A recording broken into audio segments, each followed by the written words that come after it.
Sais-tu c'est la différence entre une femme qui attend après une dispute et celle qui trouve la paix, que l'homme revienne ou non? Ce n'est pas ce qu'elle fait avec ses mains ou ses mots, c'est ce qu'elle fait avec son cœur pendant qu'il n'est pas là. Permets-moi de te raconter quelque chose que j'ai observé au cours de plus de 20 ans à écouter des histoires d'amour brisées et réparées. Quelque chose qui a changé ma façon de comprendre pourquoi certains liens survivent aux tempêtes et d'autres disparaissent dès la première rafale. Pendant des années, les femmes m'ont posé la même question. Comment faire pour qu'ils reviennent après une dispute? Mais la vraie question, celle qui fait mal et qui guérit, est une autre. Comment puis-je rester avec moi-même quand tout vacille? Car la loyauté d'un homme, celle que tant recherchent comme si c'était le saint Graal de l'amour, ne se gagne ni en suppliant, ni en s'effaçant pour qu'il puisse briller davantage. Elle se gagne en étant capable de tenir bon au cœur de la tempête, sans se briser, sans se perdre, sans disparaître dans la tentative de tout maintenir en place.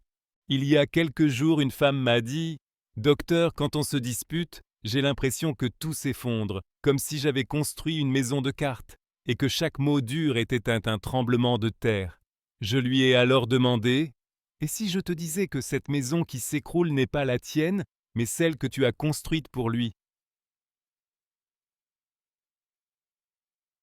Le silence qui a suivi a été long. C'était le silence de quelqu'un qui se reconnaît dans un miroir inattendu. Ce fut le moment où quelque chose de profond en elle a commencé à se réveiller. Tu vois, lors d'une dispute, il se passe quelque chose dans le corps masculin que peu de femmes comprennent vraiment. Son système nerveux s'active comme s'il faisait face à un véritable danger. Le cœur bat comme un tambour de guerre. L'esprit s'embrume et une voix archaïque dans son cerveau primitif lui murmure « Protège-toi, éloigne-toi, survis à cette menace ». Ce n'est pas qu'il ne t'aime pas, c'est que pendant un instant, son corps confond l'amour avec la guerre, l'intimité avec le danger, ta douleur avec une attaque contre son être. Mais voici ce que j'ai appris en écoutant des cœurs brisés et en les aidant à se reconstruire. Ce n'est pas la dispute qui détruit un lien, c'est ce que nous faisons après. C'est le silence qui punit comme une lame invisible, la froideur qui éloigne comme un mur de glace, l'orgueil qui érige des murs là où il y avait des ponts de compréhension. Quand une femme répond à son éloignement par plus d'éloignement, à son silence par un silence chargé de ressentiment, quand elle interprète son besoin d'espace comme un abandon personnel et choisit de le quitter la première pour se protéger émotionnellement, quelque chose de plus fragile que l'amour se brise. Ce qui se brise, c'est la confiance. Et la confiance, ma chère, ce n'est pas croire qu'il ne te blessera jamais. Car la douleur fait partie de toute véritable intimité. La confiance, c'est savoir que lorsque la douleur arrivera, comme la pluie arrive, vous saurez tous deux retrouver le chemin l'un vers l'autre, comme deux voyageurs égarés dans la tempête mais qui connaissent que la route du retour. J'ai vu des femmes magnifiques, intelligentes, brillantes dans leur carrière et admirées de tous, devenir de petites versions d'elles-mêmes après une dispute. Elles marchent sur des œufs, comme si le sol allait se briser, pèsent chaque mot comme s'il était du poison, scrutent chaque geste de l'homme comme si elles étaient les détectives de leur propre amour. Et lui, il le sent dans l'air, dans la tension palpable, dans le regard d'elle qui cherche des signes de rejet comme on cherche des symptômes d'une maladie incurable. Et alors, quelque chose de terrible et prévisible se produit. Il commence à s'éloigner, non pas parce qu'il ne l'aime plus, mais parce qu'il sent qu'il ne peut plus être lui-même sans la décevoir. Que chacun de ses gestes est jugé, que chaque silence devient une condamnation, que son humanité est devenue insupportable pour la femme qui dit l'aimer. As-tu déjà été là, dans cet endroit où tu aimes tellement que tu perds les limites entre où tu finis et où il commence, où son humeur détermine la température de ta journée entière.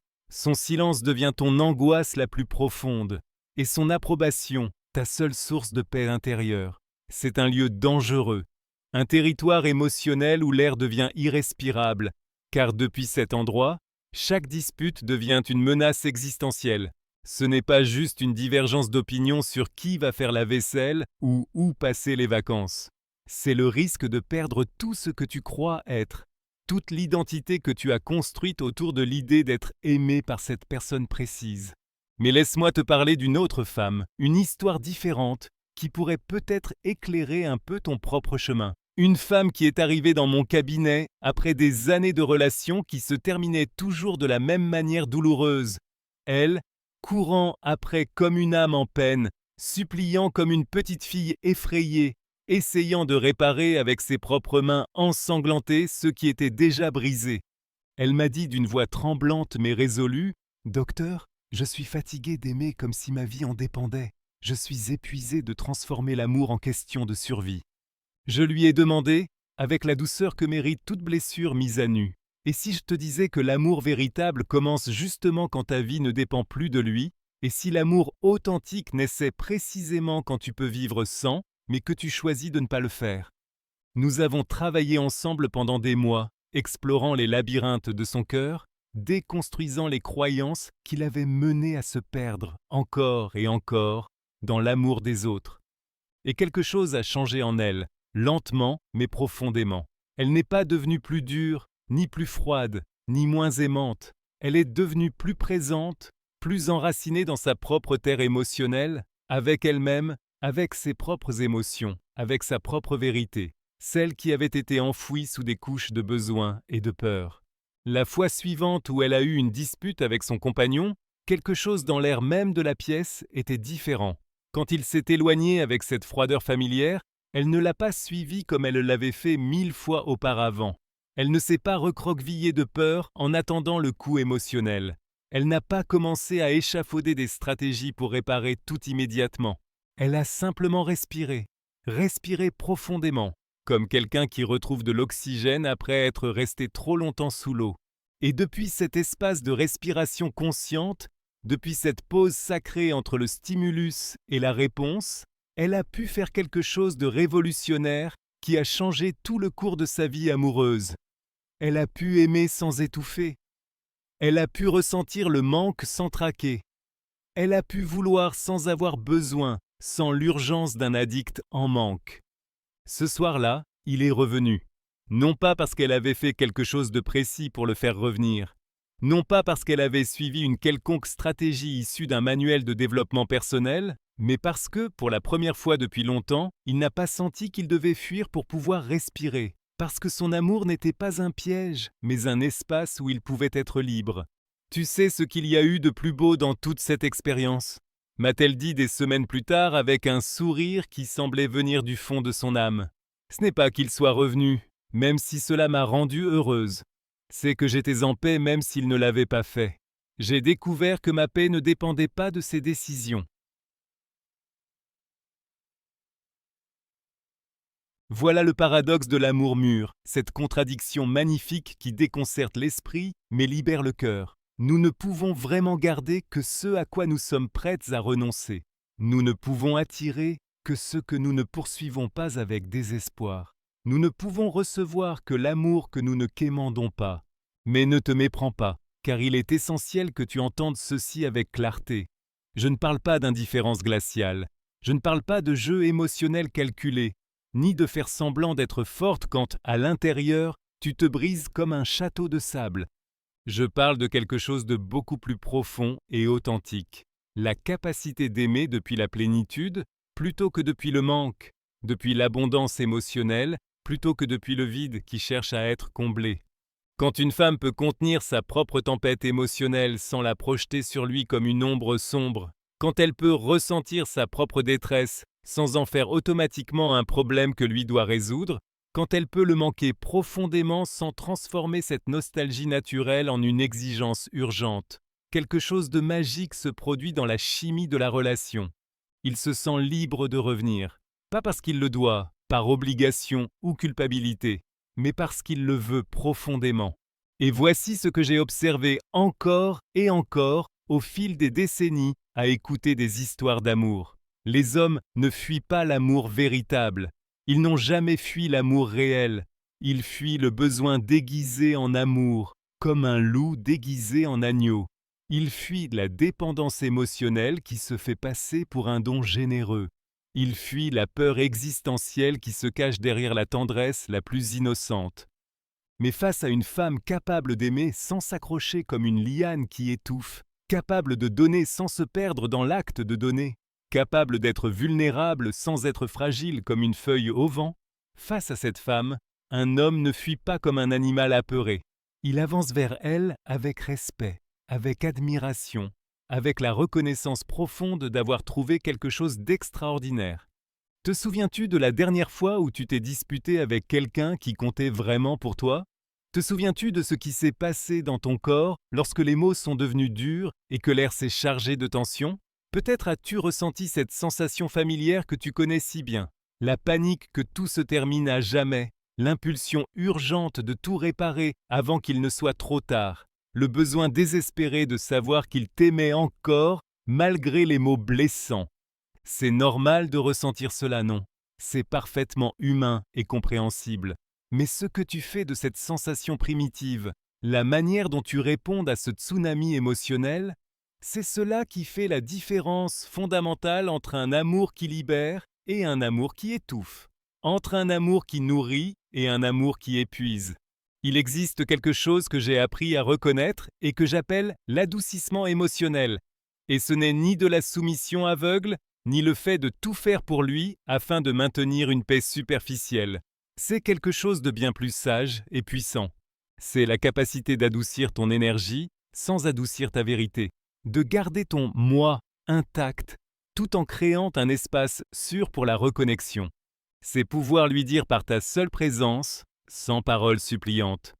Je suis là, je ne suis pas ton ennemi, même si en ce moment la douleur nous fait nous sentir comme des adversaires.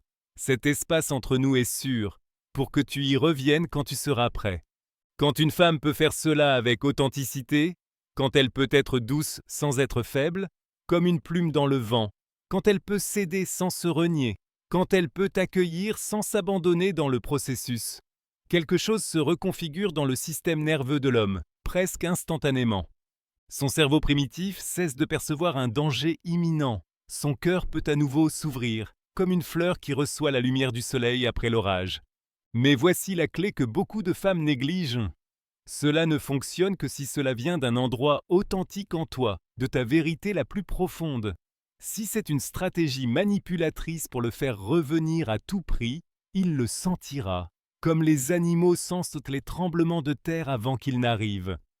Les hommes ont une intuition spéciale, presque surnaturelle, pour détecter si la douceur est authentique, comme l'eau d'une source, ou si elle est calculée comme une formule chimique. La vraie douceur naît de la force intérieure, non de la faiblesse déguisée en vertu. Elle naît du fait de savoir que tu peux contenir ce qui vient, comme un chêne qui plie sans se briser, pas de la peur que tout s'effondre à la première rafale. J'ai vu des femmes transformer entièrement leur relation simplement en changeant la relation qu'elles ont avec elles-mêmes après une dispute. Au lieu de rapetisser, comme si elles fuyaient l'orage, elles devenaient plus présentes, comme si elles trouvaient leur centre au milieu du chaos. Au lieu de poursuivre comme des chasseuses désespérées, elles s'enracinaient dans leur propre dignité. Au lieu de mendier l'amour comme des mendiantes émotionnelles, elles devenaient un espace où l'amour pouvait s'épanouir naturellement. Mais j'ai aussi vu d'autres femmes rester prisonnières de schémas qui les blessaient encore et encore, comme des cercles vicieux sans fin.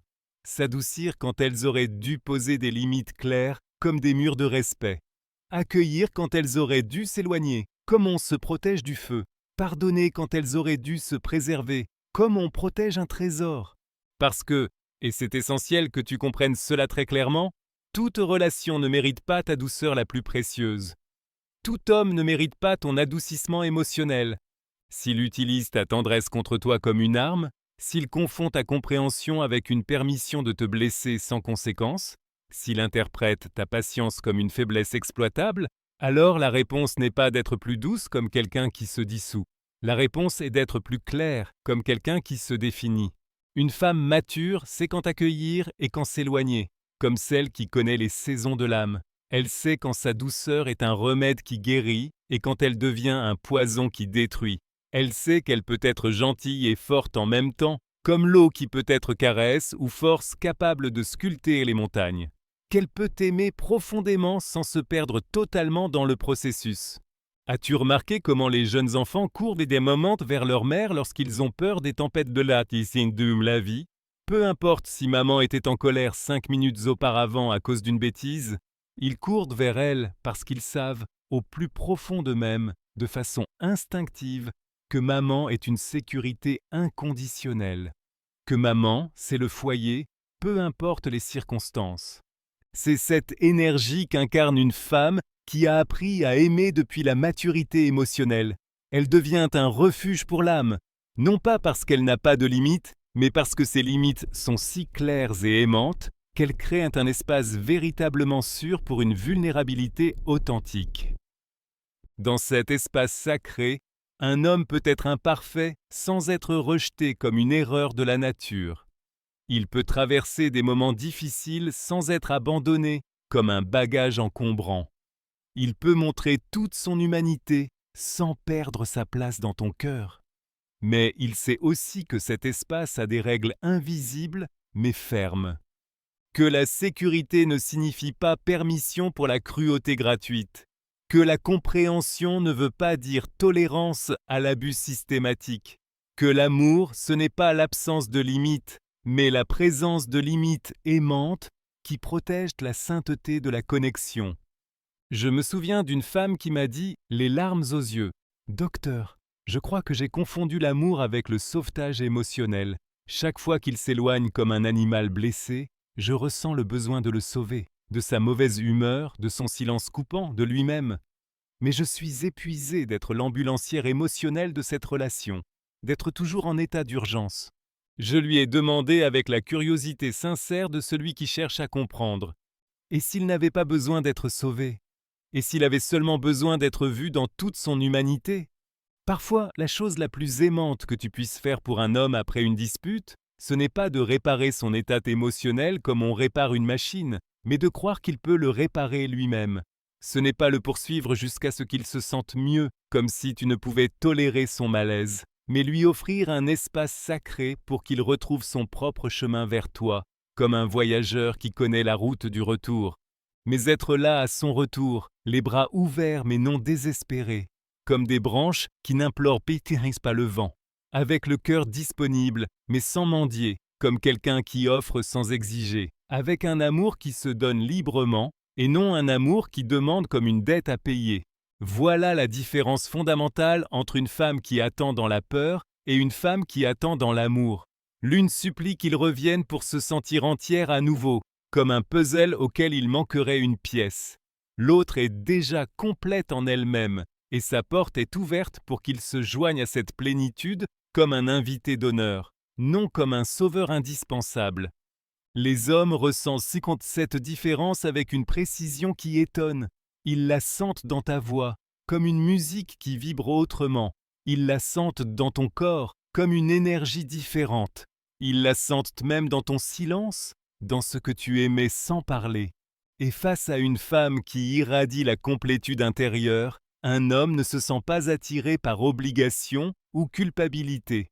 Il se sent attiré par une admiration authentique, par un respect profond, par la reconnaissance presque mystique que sa présence à ses côtés le rend meilleur, non pas parce qu'elle le répare comme un mécanicien émotionnel, mais parce qu'elle l'inspire à trouver sa propre grandeur.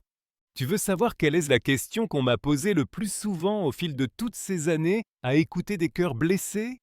Comment puis-je faire pour qu'ils me choisissent, moi, plutôt qu'une autre? Mais la vraie question, celle qui transforme tout, est la suivante. Comment puis-je me choisir moi-même d'une telle manière que la personne qui choisit d'être avec moi choisit aussi ce qu'il y a de meilleur en lui? Parce que la loyauté véritable, celle qui perdure malgré les tempêtes et qui grandit avec le temps comme un arbre qui se renforce, ne se bâtit pas sur le besoin désespéré. Elle se construit sur un choix conscient, sur la décision quotidienne de deux personnes entières de créer ensemble quelque chose de plus beau que ce qu'elles pourraient créer seules, quelque chose de plus profond que la simple somme de leurs deux êtres. Quand une femme peut être dans une relation sans s'y perdre, comme quelqu'un qui devient océan, quand elle peut aimer profondément sans aimer désespérément, comme quelqu'un qui respire l'amour au lieu de le mendier, quand elle peut être vulnérable sans être dépendante, comme quelqu'un qui s'ouvre depuis sa force intérieure. Alors elle devient une femme qu'un homme ne veut pas perdre, non par peur du vide, mais par une gratitude infinie. Et cette gratitude, ma chère, est le territoire sacré où fleurit la véritable loyauté, où grandit l'engagement réel, où se construisent les amours qui transcendent le temps. J'ai été témoin de transformations incroyables qui m'ont appris que l'amour est bien plus puissant que ce que nous croyons. Des femmes qui sont arrivées dans mon cabinet en se sentant invisibles, comme des fantômes dans leur propre vie, non valorisées, comme des trésors enfouis, constamment anxieuses face au prochain conflit, comme si elles vivaient dans un champ de mines, et qui ont appris à habiter leur propre pouvoir émotionnel d'une manière qui a transformé non seulement leurs relations, mais toute leur existence, comme un éveil qui éclaire chaque recoin de leur vie. Elles ne sont pas devenues plus dures, comme des pierres insensibles. Elles sont devenues plus vraies, comme une terre fertile où tout peut pousser. Elles ne sont pas devenues moins aimantes, comme des cœurs fermés. Elles sont devenues plus sages dans leur manière d'aimer, comme celles qui ont appris le langage secret de l'âme. Et elles ont découvert quelque chose de merveilleux qui a changé à jamais leur rapport à l'amour. Que lorsqu'on aime depuis la plénitude intérieure, lorsqu'on peut offrir son cœur sans l'hypothéquer, comme on prête sans exiger de remboursement, lorsqu'on peut être entièrement à soi tout en partageant sa vie avec quelqu'un d'autre, l'amour cesse d'être une négociation épuisante où tout le monde perd, pour devenir une célébration où tout le monde gagne. C'est cela, la femme qu'on n'oublie jamais. Non pas parce qu'elle accomplit des exploits émotionnels spectaculaires, mais parce que sa manière d'aimer laisse une empreinte indélébile comme la marque du feu sur le métal. Elle ne panique pas après une dispute, car elle sait que sa valeur ne dépend pas de la température émotionnelle de sa relation, comme un thermomètre cassé. Elle ne joue pas à des jeux psychologiques, car elle sait que l'amour véritable n'a pas besoin de stratégie, tout comme la vérité n'a pas besoin de maquillage. Elle accueille sans se trahir, car elle a appris que la plus profonde des offrandes naît d'un choix conscient, et non d'un vide intérieur cherchant à être comblé. Et lorsqu'un homme rencontre une femme comme celle-là, lorsqu'il découvre qu'il peut être pleinement humain en sa présence sans perdre sa place dans son cœur, comme celui qui trouve un véritable foyer, quelque chose s'éveille en lui qui dépasse le désir ou l'attirance superficielle. Ce qui s'éveille, c'est la révérence, ce sentiment sacré qui inspire les poètes et soulève des montagnes. Et un homme qui ressent de la révérence pour une femme ne l'abandonne pas après une dispute, comme on fuit une tempête. Il retrouve le chemin vers elle, encore et encore, parce qu'il sait que dans ses bras, il ne trouve pas seulement l'amour comme émotion, mais le foyer comme état de l'âme. Mais souviens-toi bien de ceci, tu ne peux pas créer cette révérence en lui comme on fabrique un sentiment. Tu ne peux qu'offrir en toi-même l'espace sacré dans lequel, s'il en est capable, il pourra la ressentir. Et s'il n'en est pas capable, s'il continue, malgré ta douceur la plus authentique et ta clarté la plus aimante, à choisir la distance comme refuge, le silence comme punition, la froideur comme armure, alors ton cadeau pour toi-même n'est pas de le poursuivre, comme on poursuit des ombres. C'est de reconnaître que tu mérites quelqu'un qui puisse recevoir et honorer ce que tu as à offrir. Car une femme qui a appris à aimer avec maturité émotionnelle ne se contente pas des miettes d'affection d'un homme qui ne voit pas sa valeur, comme on confond l'or avec une pierre ordinaire. Elle sait que son amour est un trésor rare et précieux. Et les trésors ne se jettent pas là où ils ne peuvent être appréciés, comme des perles jetées au pourceau.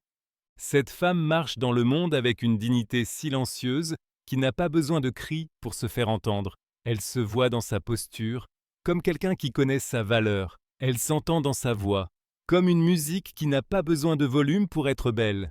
Elle se ressent dans sa présence, comme un parfum discret mais inoubliable. Et cette dignité, cette capacité à s'aimer suffisamment pour ne pas se perdre dans l'amour des autres, comme quelqu'un qui se dissout dans l'océan, c'est cette qualité qui transforme tout, comme une pierre philosophale émotionnelle. Elle transforme la manière dont les autres te perçoivent, comme un miroir qui reflète ton intériorité, la manière dont tu te traites toi-même, comme un temple qui mérite soin et respect, et la manière dont tu avances dans le monde, comme quelqu'un qui connaît sa destinée. Mais surtout, cela transforme ta capacité à créer des relations qui nourrissent au lieu de drainer, comme des vampires émotionnels, qui inspirent au lieu d'épuiser, comme des feux qui consument, qui célèbrent au lieu de simplement tolérer, comme celui qui accepte l'inacceptable avec grâce. Et lorsque tu rencontreras quelqu'un qui peut danser à ce niveau avec toi, quelqu'un qui peut recevoir ton amour sans chercher à le posséder comme un objet, qui peut t'offrir le sien sans se perdre dans le processus, comme quelqu'un qui se donne sans disparaître, tu découvriras que la loyauté n'est pas quelque chose à poursuivre comme un papillon insaisissable. C'est quelque chose qui émerge naturellement lorsque deux êtres complets choisissent de marcher ensemble un temps en créant quelque chose de beau sans se détruire mutuellement. C'est cette invitation que je te fais aujourd'hui, non pas comme un ordre, mais comme une possibilité, non pas à devenir quelqu'un capable de faire rester un homme grâce à des stratégies psychologiques, mais à devenir quelqu'un tellement à l'aise avec elle-même qu'elle ne garde auprès d'elle que ceux qui ajoutent de la beauté à sa vie, pas du drame comme dans un feuilleton. C'est cette femme qu'on n'oublie jamais, non parce qu'elle est parfaite comme une statue de marbre, mais parce qu'elle est réelle, comme une terre où les jardins peuvent pousser, non parce qu'elle n'a pas de conflit, comme une existence artificielle, mais parce qu'elle sait les traverser avec grâce, comme une capitaine qui connaît les vents. Et cette femme, ma chère, cette femme sage et puissante, vit déjà en toi, comme une graine qui attend son heure. Elle n'attend que tu la laisses éclore, que tu la laisses fleurir, que tu la laisses montrer au monde la beauté qui a toujours été là, en silence, en attente d'être révélée. Cette transformation ne se fait pas du jour au lendemain, comme quelqu'un qui change de vêtements.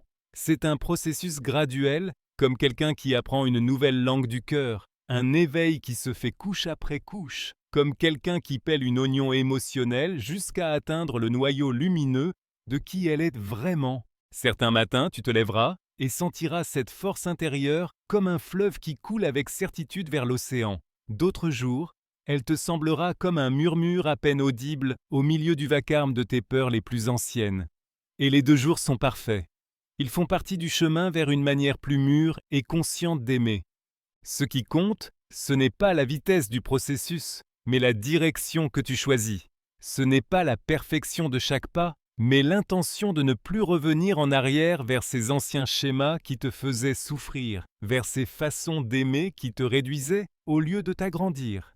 Car lorsqu'une femme entame ce voyage vers sa propre plénitude émotionnelle, quelque chose change, non seulement en elle, mais tout autour d'elle, comme une pierre jetée dans un lac, crée des cercles qui s'élargissent à l'infini.